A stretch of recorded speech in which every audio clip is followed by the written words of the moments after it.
বিসমিল্লাহির রহমানির রহিম। ঝড় তুফান আসলে যেমন আপনারা সুরক্ষিত থাকেন, উনিও এইভাবে সুরক্ষিত থাকেন। এই যে দেখেন, বৃষ্টি আইলে এটা মাথার দিয়ে বয়া থাকে। এই মানুষটা ফেটে নাই খাবার, মুখে শরীরে নাই শক্তি, আর গড়ের উপরে নাই ছাল। দেখেন কত বিবর্ষ জীবন এদের, কত করুণ অসাহাত্য এদের। ইয়া রাব্বুল আলামিন। এই হাসান আলী চাচা ওনার মৃত্যুর আগে এই গড়টা দেখতে চাই, ইয়া আল্লাহ। এবং এই গড়টা মাধবপুরের মধ্যে এটা করা একবারে মামুলি ব্যাপার।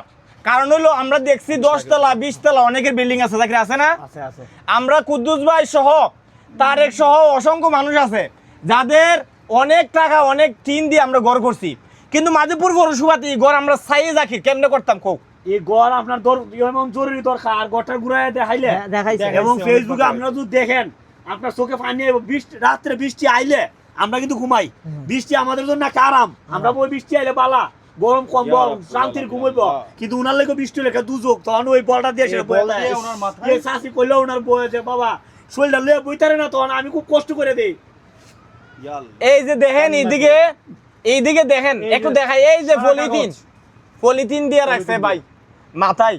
আরে ভাই পৃথিবীতে অত জায়গা ভইরা রইছে, এত বিল্ডিং খালি হয়ে রইছে, আর এই মানুষ কবরে যাওয়ার আগে এই বাঙ্গা করে তাইকা টিনের মধ্যে পলিথিন দিয়া বাঙ্গা বল দিয়া থাকে।